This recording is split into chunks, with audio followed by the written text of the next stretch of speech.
of the valley a great pit will be opened, into which all the devils and damned shall fall together, and they shall hear, O God. Those gates close after them, which shall never more be opened, never, never, for all eternity. O accursed sin, to what a miserable end thou will one day conduct so many miserable poor souls. O unhappy souls for whom this lamentable end is reserved. On the pains of hell. It is of faith that there is a hell. In the middle of this earth is this prison, reserved for the punishment of those who rebel against God. What is hell? It is a place of torments. A place of torments where all the senses and powers of the damned shall have their appropriate torment. And the more a person has offended God in any particular sense, so much more shall he be tormented in that sense.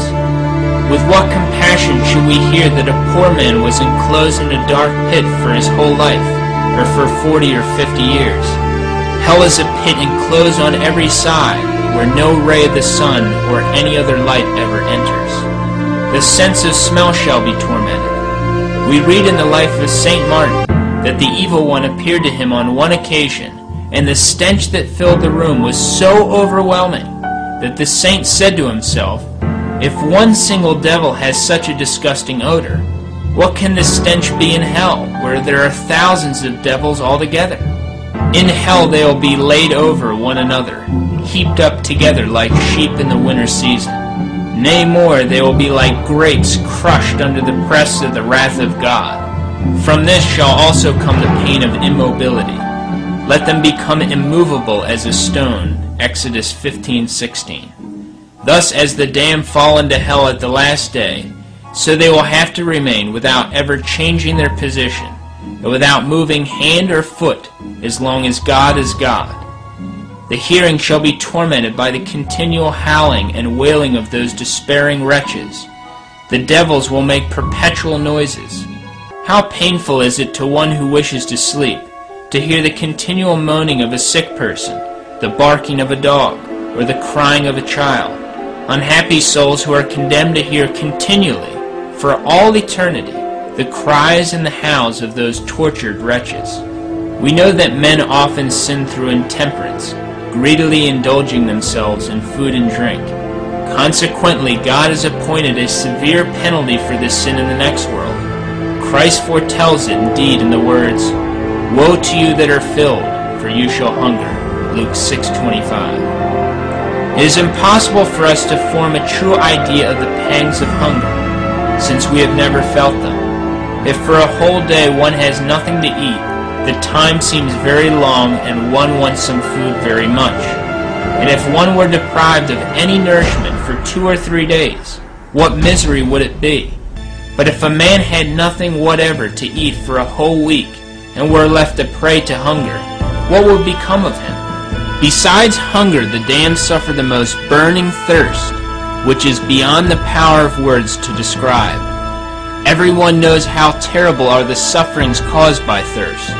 They are simply unbearable. Those who are plagued by thirst will drink from the most impure sources, and if nothing at all can be obtained to quench their thirst, a lingering and painful death is the result. The thirst suffered by the lost souls is infinitely greater, more intense, more painful than any thirst experienced on earth. If mortal man could feel it even for a brief period, he would faint away and die immediately. There is never any rest for the damned.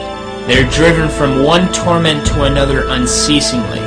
This occasions thirst. But the heat of hellfire, wherein they burn day and night forever and ever, is the principal cause of this intolerable thirst that consumes them. They are immersed in flames, and never do they obtain the refreshment of water. My God, how great their thirst must be! Listen to the appeal of a lost soul earnestly imploring a single drop of water. Father Abraham, have mercy on me, and send Lazarus that he may dip the tip of his finger in water to cool my tongue, for I am tormented in this flame. Most merciful God, I ask only for water. I crave only one drop of water to give momentary relief to my burning tongue. Thou wilt not refuse so moderate a request. thou who art praised by all creatures as goodness itself? But this supplication is in vain. God turns a deaf ear to the voice of their entreaty. Not a single drop of water is given to mitigate their sufferings. To still the intolerable pangs of hunger, people will devour whatever they can lay their hands on: grass, leaves, unclean and disgusting animals.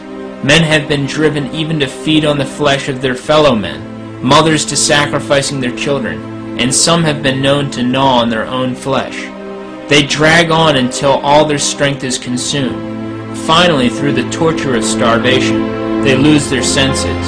They rave and cry and howl and die the most miserable of deaths. If such are the effects of hunger upon earth, what will be the hunger which will be experienced in hell? If want of food for a few days only causes such torture, what will a continual and never-ending hunger be like? Who can think without horror at the hunger suffered in hell? Some other torments of hell. The Venerable Bede relates the following story of a man who was dangerously sick, and one night was thought to be dead. The next morning he recovered consciousness, to the astonishment of all who were with him, and rose from his sickbed, saying that God had granted him an extension of days in order that he might lead a different life. After dividing his property among his children and giving a portion of it to the poor, he entered upon an excessively different mode of life. Shutting himself up in a small tent beside a river, he spent his days and nights in weeping. In wintertime he plunged up to the throat in the icy waters of the river, and then shivering and benumbed by the cold he immersed himself in hot water, which caused him such agony that he could not restrain his cries. When questioned as to the reason of his strange conduct, and how he could possibly bear the sudden alternations of extreme heat and extreme cold, he replied, "I have seen worse things than that." "What did you see?" the others asked him. And he replied, "I have seen how the unhappy souls in another world are cast out of a raging fire into icy cold, and from icy cold back into the burning flames. When I realize what they have to endure, I count my slight sufferings as nothing." This story, related by such a holy man as Venerable Bede, shows how terrible indeed are the torments of hell. On the smoke of hell. In this horrible darkness the damned lie helpless as blind men, or as those who have had their eyes cruelly put out. They see nothing, for smoke stings their eyes, and the poisonous fumes of sulfur destroy their sight. We know how dense this smoke is from the account given by St. John in Apocalypse 14:11. "Thou knowest how disagreeable smoke is to the eyes and nostrils. In fact, no one can remain in it for a quarter of an hour without suffocating and being half blinded. If this is so on earth, what will it be like in hell? Even in this life, the pain of fire is the greatest of all pains. But the difference between our fire and that of hell is such that, according to St. Vincent Ferrer, our fire is cold. Our fire is created for our use, but the fire of hell is created by God expressly to torment. So that unhappy wretch will be surrounded by fire like wood in a furnace. He will find an abyss of fire below, an abyss above, an abyss on every side. If he touches, sees, breathes, he breathes only fire. He will be in fire like a fish in water. This fire will not only surround the damned, but it will enter into his bowels to torment him. His body will become all fire, so that the bowels within him will burn. His heart will burn in his bosom, his brains in his head, his blood in his veins, even the marrow in his bones. Each reprobate will in himself become a furnace of fire. Some cannot bear to walk on a road burnt up by the sun, nor can they endure a spark that flies from a candle. And yet they fear not that fire which devours. The fire of hell devours the damned. It devours without ever destroying them. In hell there is no hope, neither true nor false. The unhappy wretch will always have written before his eyes his condemnation, to weep forever in that pit of torments. Hence the damned not only suffer what they suffer in each moment, but they suffer in each moment the pain of eternity, saying, What I now suffer I shall have to suffer forever.